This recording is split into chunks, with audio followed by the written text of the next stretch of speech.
Peace, family. I'm outside the National Black Theater, outside the Comedic Armageddon Conference. I had the pleasure of running into this young brother. Seeing you on Sonetta's channel. Had something on astrology. The Bible's based on astrology, and that made me go look at some of you. Go to your channel, look at some of your joint. Got a lot of interesting stuff, brother.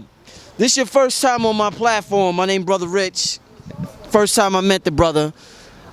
Tell the people, what's the overall message you want to deliver to the people in terms of spirituality? Because you have a very interesting perspective or interesting approach. Before I get into any questions, what's the overall message you want the black family, the global family out there to know? Peace, brother. First and foremost, much love and positive energy being sent to Brother Rich and his platform and all that he has in his cause and effect. My message is straight to the point, it's straight and exact, it's right and exact. It's save yourself. But you have to understand who yourself is. You have three selves. You have a physical self, an emotional self, and a mental self. So when you save yourself, you must save yourself beyond the physical realm. You must touch the spiritual realm. You must touch your highest state of existence, which is your soul, which stems from solar energy, the universe. So the number one problem with black people, I would like to say, is we forget that we exist on other levels. The Caucasian has hidden the abilities of melanin to the point that we forget that we even have it. Every day you walk around black and you forget that you're a melanated being. You're not black. So the point I'm making is we have been so confined and enslaved to just see the physical realm that we forget we're being affected on two other levels of existence, which is emotionally and spiritually. Now, physically, we can clearly see Caucasian killing us in the street. The food is trash. Need I go on? But emotionally and spiritually, we be infected through the white supremacist mentality, which is being projected into the minds of melanated beings. As a melanated being, you have no business with the mental constructs of a Caucasian.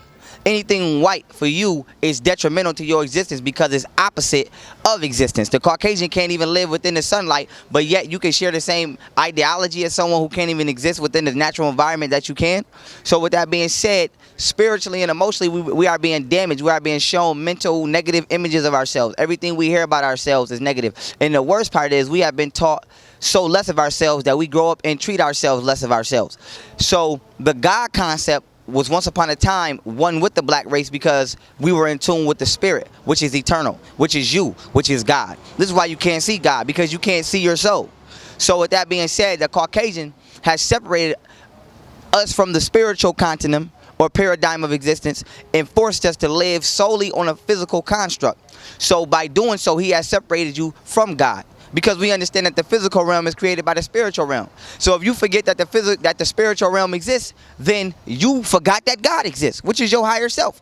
So in doing so, not only being separated from your higher self, you are being manipulated and molested on the physical manifestations that the Caucasian has created within his demonic psyche, and you're trying to live within that paradigm, which is just causing you even more pain and agony. So now this brings me back to my original answer. My number one message is to the black race is to save ourselves, and by saving ourselves, but we can do that physically. We have no problem doing that. We're the best football players, boxers, runners, whatever. That's not even a question when it comes to who's the physical superior entity on the planet Earth. What I'm saying is we must resave ourselves spiritually and mentally, and that is yet to be done. You have so many illusions and roadblocks threw up for black people that it's so hard to actually, your pineal gland and your third eye must be in tune to cipher through the bug crap. Like, for example, the Caucasian had just set out what I like to call landmines for you to step on. So on the other end of this field you got to walk is truth. But to get to that truth, you got to walk through a landmine called Christianity. You got to walk through a landmine called Israelite. You got to walk through a landmine called Muslim. You got to walk through a landmine called this, that, and the third, blood, crip.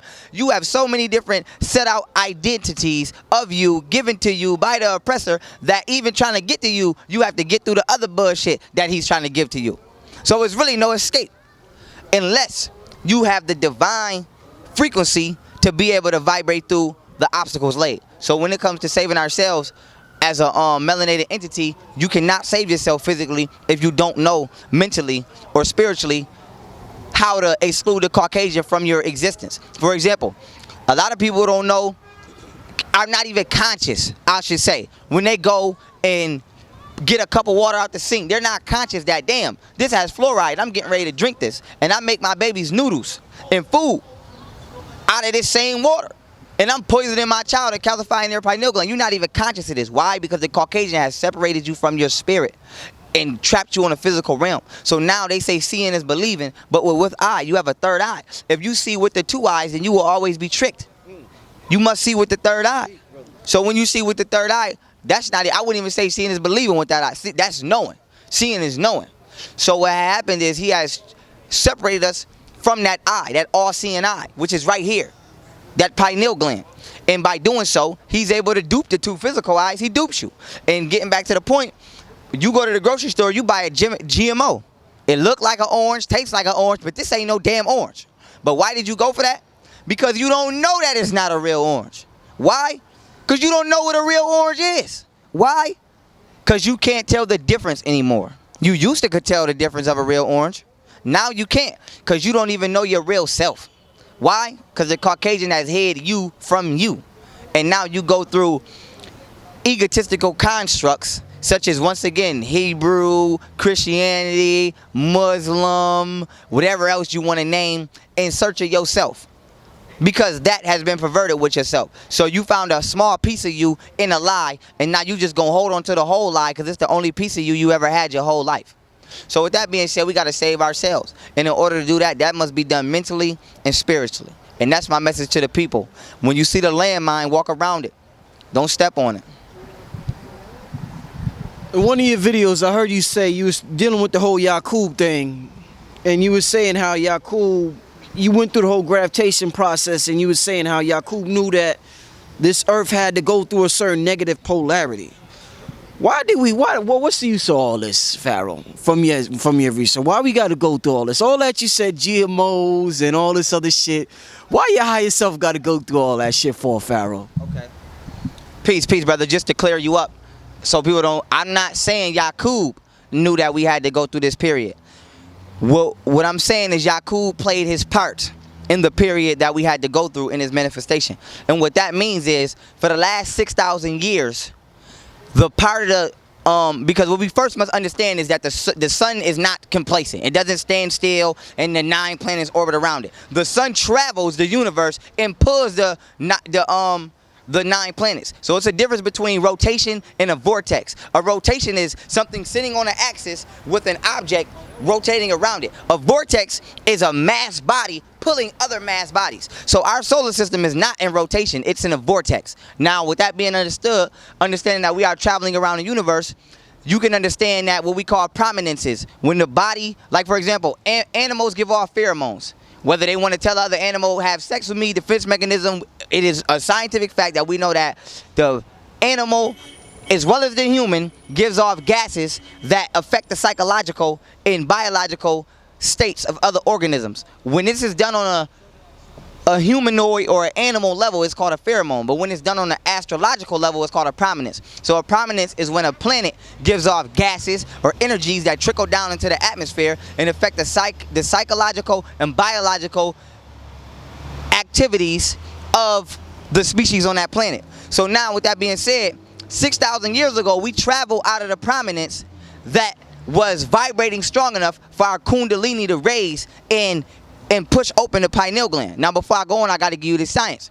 Now, you see the pharaohs, as we can call them, with the Uranus on their head. This is the cobra. The reason they put the Uranus on their head is because when the kundalini energy, which you see on the Caucasus, the Red Cross Blue Shield, if I'm saying it wrong, whatever they name it, they stole it, and they got the 2 serpents going up the shield with the wings. Now, the staff is your spine.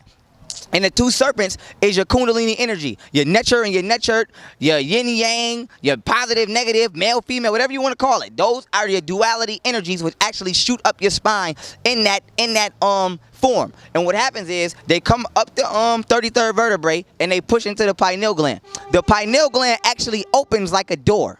and it swells like the hood of a cobra while being stimulated. So while your pineal gland is swelling, the pituitary gland, which is right under it, is flickering like this. So our ancestors put the cobra on there to let you know when the serpent energy is flowing up the spine, up the chakra successfully, it is stimulating the pineal gland, pushing the pineal gland north, swelling it like the hood of a cobra, and the pituitary gland is flickering like the tongue of a cobra, so they use the cobra to be synonymous with this effect. Now, what this effect has is there's a liquid within the third ventricle of the brain. Once the pineal gland is pushed open by the Kundalini energy, the liquid within the third ventricle of the brain flows into the fourth ventricle of the brain, stimulates the mind, and activates what we would call psychic kinetic ability. This is where you get clairvoyance, telekinesis, all those things that have to do with that. So now getting back to my original point, 6,000 years ago, we moved out of a part of the universe that stimulated us that way. So what happens is, for the last 6,000 years, the melanated race, melanated beings, us, have not been able to raise our Kundalini energy up because the universe has not been stimulating us to where the bodies are powerful enough to do so. So now what happens is, in the coming of the Aquarian age, which will be 2034, 19 years from now, we about to get hit with that wave. So now Kundalini energy is rising. You got people astral projecting, don't know what the hell is going on. You got psychic kids. You got the government abducting psychic kids and putting them in the CIA and making them find criminals. You got all these kinetic abilities. Motherfuckers is thinking they going crazy. But what's happening is you getting your powers back. It's like X-Men. You just waking up.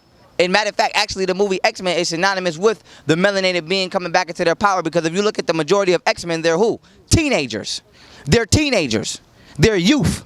And they don't know what's happening to them. They just know one day I woke up and I lifted some shit up. Now this sounds crazy to someone who is not past a certain chakra frequency. So what we have to understand is, in taking it back to Kemet, the Greeks, who were students of our ancestors, quoted in their own history and documents that, if you read the Stolen Legacy book, I can't get the exact page, but it's quoted in there by George James, that a Greek philosopher stated, the Kemetic priests seem to have what is known as supernatural powers. They were able to manipulate the elements at will. So now this comes back into, at this time, as you can see, Kemet, civilizations like Sumeria were 4,000, 5,000, 6,000 years old, going back into when we started moving out of that celestial continuum that gave us that power, that vibration. So our ancestors still retained some of that ability. So now when you look at the black or the melanated being today and you say, well, why you can't do what your ancestors did? Because they had a little more juice than me back then. But now I'm getting that juice back, and you about to see the ancestor. This is why they say we are our ancestors. We just waiting for the universe. Well, we were waiting for the universe to present us the moment to show you. So the moment is here, and get ready. And the reason a lot of people can't fathom this or tap into their frequency is because you allow the Caucasian to vibrate your body at a low frequency by eating low frequency foods such as meat. Most of y'all is on medication. You're doing drugs, popping Molly. And I'm young. I used to be in the street, so I know what it is. So with that being said, if you want to raise your vibration, you must electrify yourself. And I do mean electrify. Anything, peace, brother. Anything that's of high intensity or velocity is electrified. The more voltage you add to something, the more powerful it becomes. So when you keep eating low frequency foods, you lowering your voltage. But when you eat an alkaline diet, you make yourself more electrical. You're an electrical current. So now this allows for what stimulation? The most. Kundalini stimulation. Your Kundalini can't get no juice if you eating pork chops. It don't get no juice. But if you eating alkaline diets, now that gives your body more power to flow the energy up your spine. So with that being said, that is my my message to the people. What's up, brother? Question? Yeah, I got a question, bro. Huh? Come on in. You talk about alkaline foods a lot. I just wanted you to give me like, cause I want to get my Kundalini out there. Feel me? So I want to eat right. Feel me? So what is a list of foods that you could give me, or a list of foods that I could eat to bring up my Kundalini? Okay. Now I'm gonna tell you exactly how to answer your own question, the way I did it. I am no alkaline food specialist because I was not manifested in that area mentally. So I have been teaching myself through the master, Dr. Sebi. So now if you want to know something, you go to the person who knows it the best. It's puzzle pieces. So you can do exactly what I did. go study Dr. Sebi's recipes, buy them, eat them, and watch them work on you. So if you want me to name you 20 alkaline foods off the cap, I can't do it. But I got a list in my phone that got about 50 recipes that I have in my fridge right now. So I'm gonna kick you to the master of that realm, alkaline diet. I know the science behind the alkaline diet and how it affects the body, but as far as you want me to give you a meal plan, go to the man who is producing the meal plans where I'm getting mine from, which is Dr. Sebi. So you can go on Google, type in Dr. Sebi recipes or alkaline foods. If you type in alkaline foods, it's gonna take you to Dr. Sebi. And you don't gotta just buy from his website. You can go to any Whole Food store with your list like this, boom, and go cop everything. You tell me recipes and stuff. What are the actual? In terms of this existence, Pharaoh, it seems as though everybody down here, when we do some shit, we do it to generate a feeling. If I'm having sex, I want to feel something. If I buy that car, I want to feel good. When I buy clothes, I want to generate a feeling. When I dance, when I listen to music, I want to generate a feeling. It's not the actual object that I'm looking for. It's that feeling that I want to generate. So when that car don't generate that feeling for me no more, that shit is useless for me. I want a new one. With that being said, brother, you brought up you talk about a little of the history of the Caucasians before. Why does it seem as though, and not just dumb, but why does it seem as though some people they say that some people need to do shit like bungee jump just to feel alive. Some black women, man, all they gotta do is make a good meal at home and feed their family, and they feel and that's it for them. They feel alive. They feel good. Why does it take so much for some people to generate that feeling? Some people, they could do some simple shit and generate that feeling. Okay, now the feeling you talking about is what we can classify as the Eureka feeling. And this is the feeling you get like Eureka, like, oh, I learned that. Or, oh, I like them shoes. Or, oh, I like that shirt. Oh, I like that hat. So now, well, we want to label the Eureka feeling, but first of all, we got to distinguish ourselves from the Caucasian. Now, we know that the Caucasian has a calcified pineal gland, which means even if his Kundalini energy does shoot up his spine, if he has any, it won't never push the door open. His door is sealed. So now with that being said, the Caucasian cannot actually feel vibrations. They cannot actually feel the entire electromagnetic spectrum.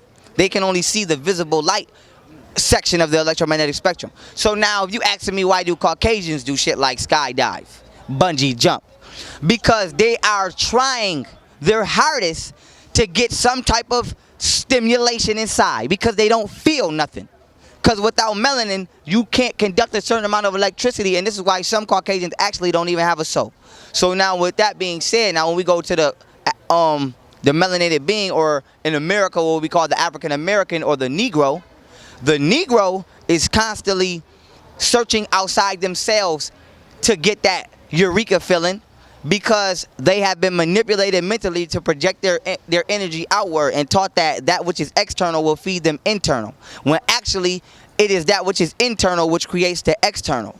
So the thought process of the average melanated person in America after being indoctrinated under Western civilization or any type of Caucasian mental influence is backwards, is reversed. So for example, you do not value yourself as a melanated being, because we know for a fact that every chemical element that exists within the universe exists within a black person. So let's just use gold, for example. Within my flesh right now, I have gold.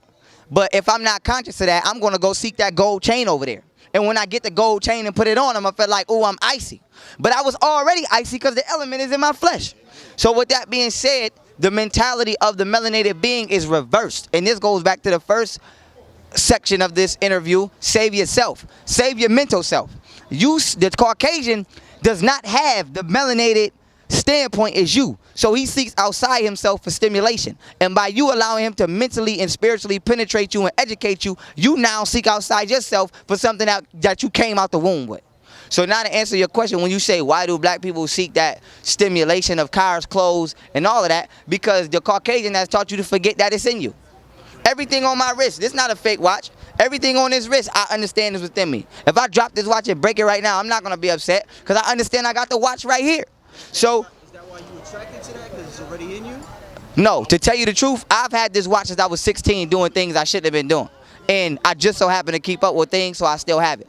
But I can say that we are attracted to what our minds have been captured or captivated by. For example, the black community is being swayed by BET.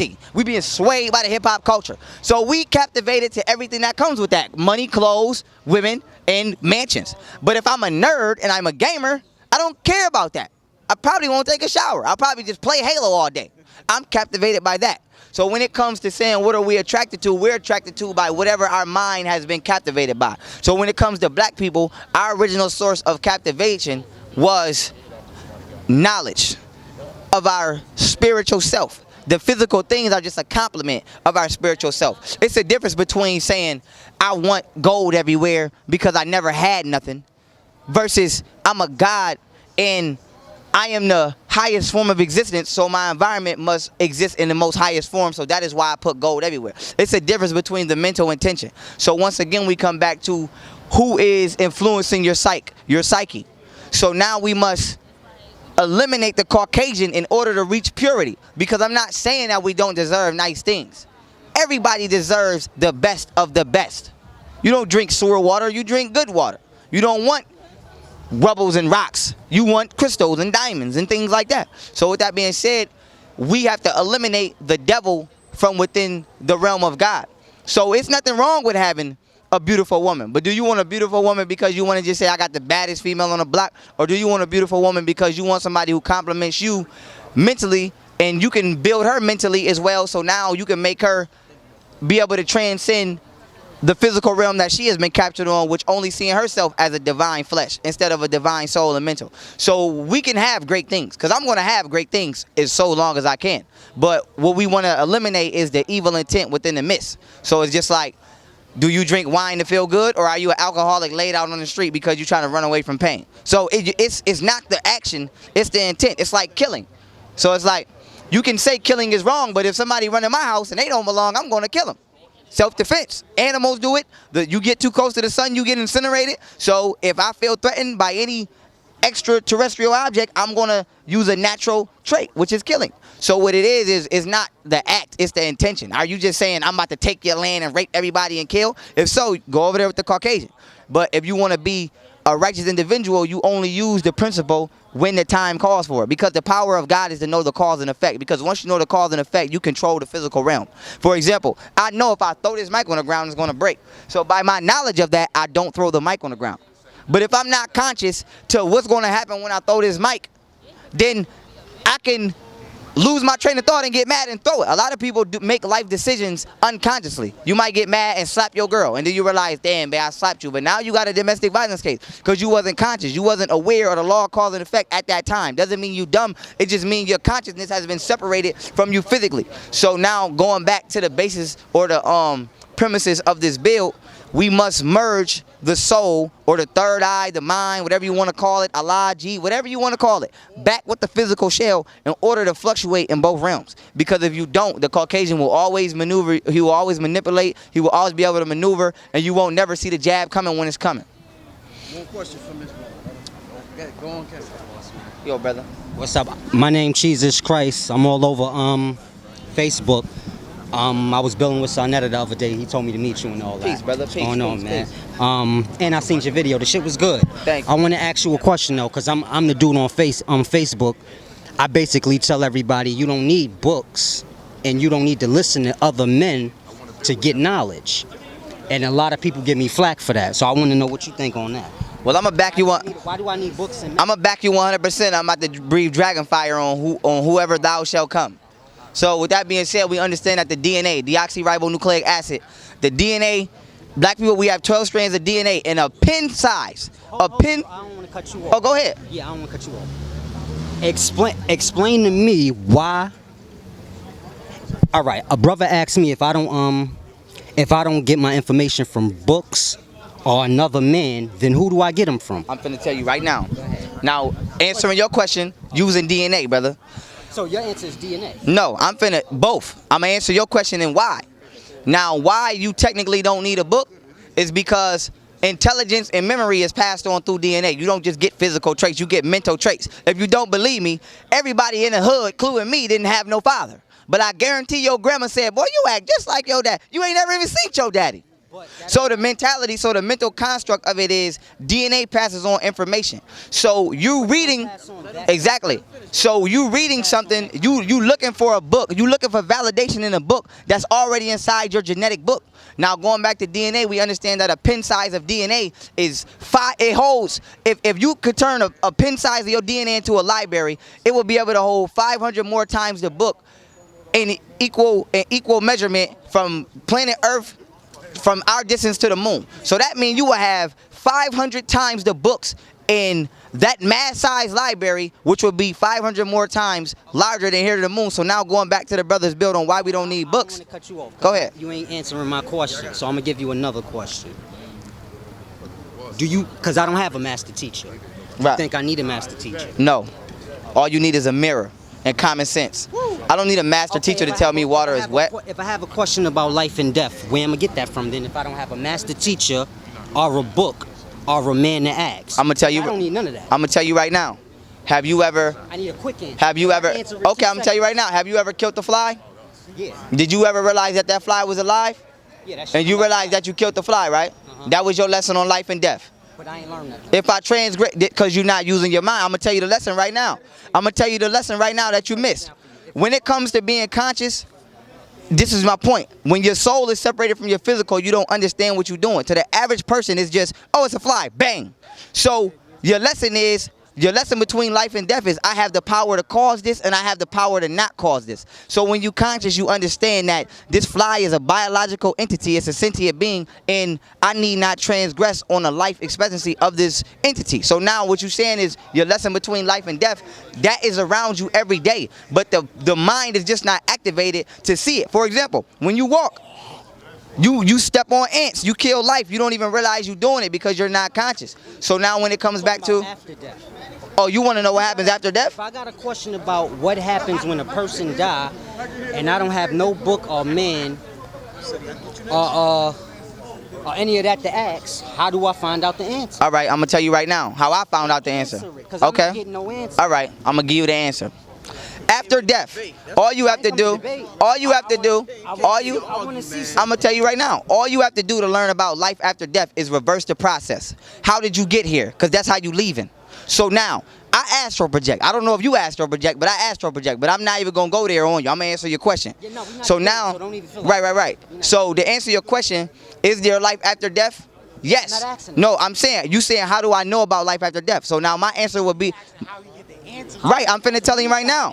The same way you get the no, it wouldn't only be the answer, bro. You would listen. The answer to is there life after death? You would have to reverse the process. The soul was not in the body when it came out the womb. So that means if you asking me, how did I get the answer to is there life after death? Because you were already living a non-physical life before you came into the physical plane. So now if you just use your common sense and say, damn, well I know I came here through a vessel, then I know when I leave I must be going back to where I came. So it's kind of just analyzation of yourself, just reverse. Everything has an opposite. So that's like saying, how do I get up? Well, damn it, I see it's a down. How do I know it's life after death? Because I know I wasn't always here. I came here. So that means upon death, I must be going back to where I came. So it's just a simple, sometimes you got to step back.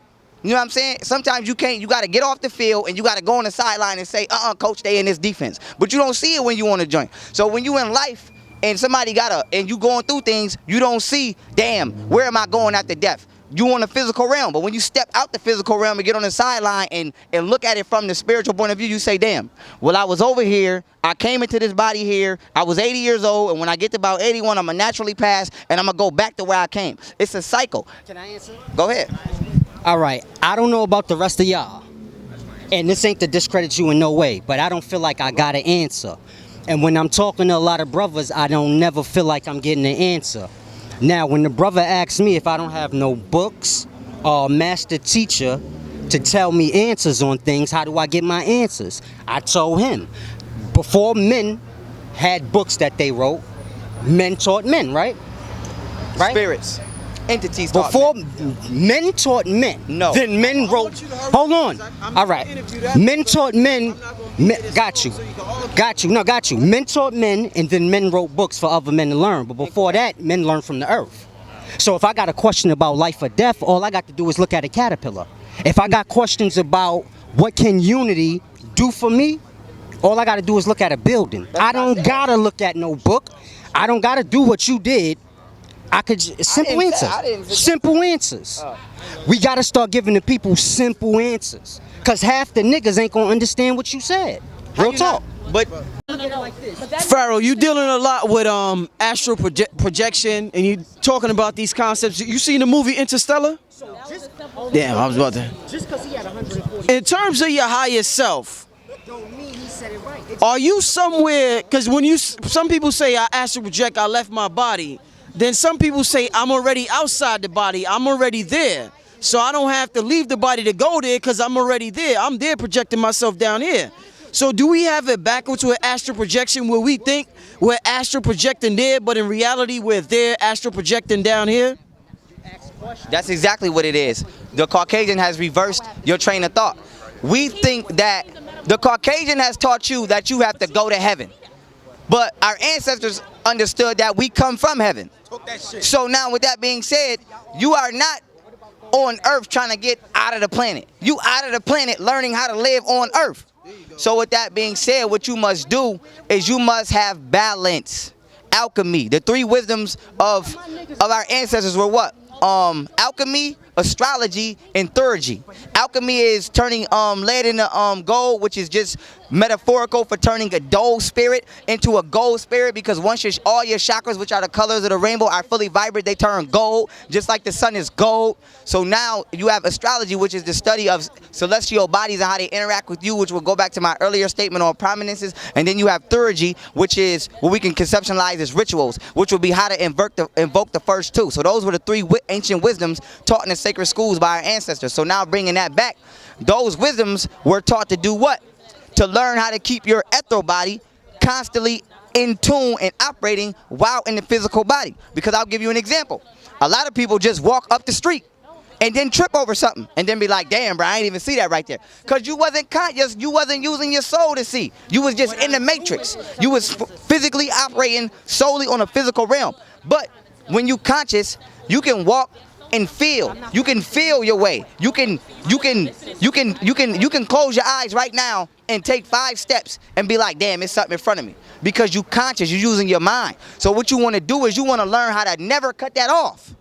Because sometimes it goes off. Like right now I could be talking and somebody can come over here and say the wrong thing to me and I'll be like, motherfucker, what you say? I just lost my consciousness that fast. So what you want to do is you want to make your soul so present and so strong that nothing can shake it. Not a gunshot, not a bomb, not a slick comment, not something you about to trip over. And it's so present that the physical realm is always being felt by your magnetic field, because your magnetic field stretches out farther than your body and feels everything physical before you come in contact with it. So the point I'm trying to make is we got to understand we are in these bodies learning how to operate within them, because your true highest self is too big to fit in this body. So all the energy that you have stuffed in this shell, which we call a soul, you must learn how to operate that sufficiently on this realm while here. Because we all know when you astral project, you don't feel no pain. You go anywhere you want to go. You fly around. You do all of that. But when you're in the body, your ass ain't flying around. And you ain't going where you want to go. So what you want to do is you want to learn how to come to terms with that half of yourself and this half of yourself and merge them and be able to express yourself at your most highest velocity. Well, we live in like an ADD culture now, where, you know, it's real hard to concentrate right now. You was talking about being conscious and being focused and being able just to feel your way through. It's like a person can't even concentrate on one single thing for 10 minutes, for 5. If you tell them to meditate, they be like, oh shit, I can't sit down that long still, man. And this is the last question before we wrap it up. Give the people some techniques they could do just to be better at concentrating or be better at focusing their attention so they could be better manifestors in life. All right, answer your first question. Most people can't concentrate because you've been drinking fluoride water your whole damn life and you got a calcified pineal gland. So, for one, you got to clean up the physical body. If you want, that's like a computer. What happens when your computer get dust in the back? Shit get to running slow, the fan get to blowing all crazy. Same thing with your body. You putting all kind of foreign entities and elements in the body, and then you want it to operate on its best level of mechanics? No. But my number one advice for people who want to meditate and want to better themselves is stop being fucking lazy and actually want to do it. I don't have no other advice for that. It's you have to want to do it. I can't come and bless you and put anointed oil in your head and say you're going to meditate. No, you have to get your ass up, cut empire off, and go sit down and think for a minute. So it's like if we in school, if you ask me what's the best advice to pass this test, motherfucker, go study. You ain't gonna study if you don't want to, because I don't do shit I don't want to do. So I can speak from first-hand experience of not doing shit I don't want to do. Most melanated people in America have been taught to not do what is good for them. You tell a motherfucker, right, you go find a motherfucker anywhere on the corner with a salad and tell them, here, brother, take a bite. They gonna say, I don't eat that. That's not, I don't eat peas and I don't eat vegetables. Go buy a motherfucking steak hoagie and be like, yo, taste this shit. Niggas gonna be like, let me get a piece, bruh. Because you taught to kill yourself. You don't want to do what's not good for you. People smoke cigarettes. You clearly see that that's killing you. You seen the commercial. She got the hole in her neck, but you still smoking because you've been programmed to self-destruct. So now my number one and only realest answer I can give you is you want to have to change. There is no book. There is no scripture. There is no nothing that's going to influence you to change but you. You have to get sick of this shit. You have to just get sick. It's like a female in an abusive relationship. Your man keep beating you, you're going to stay there until you want to get out. You can make all the excuses about he's sorry, he ain't mean to do it, and it's going to keep happening. Until you finally say, I don't want to be in this relationship no more and leave, it doesn't change. It's the same state of the black race. Until we wake up and we say we sick of this shit, and we actually want to meditate, we want to get back into our spiritual selves, and we want to purify ourselves physically, mentally, and emotionally, we not. Other than that, there is no answer. You have to want to do it first. Willpower, the fifth chakra. Leave your contact info, brother. My contact info on my Facebook is Sandra Bland. YouTube is Pharaoh Allah. If you want to book me, I do lectures. I do all of that, speaking, all of that. It's Young Pharoah booking at gmail.com. I'm going to make me an Instagram, so the next time you see me on a God joint, I will have that Instagram contact for you. But those is my three priority contacts right there. Facebook, Sandra Bland. YouTube, Pharaoh Allah. You want to book me for a lecture, speech, whatever you want to do, it's Young Pharoah booking at gmail.com. And that's the contact, family. Peace.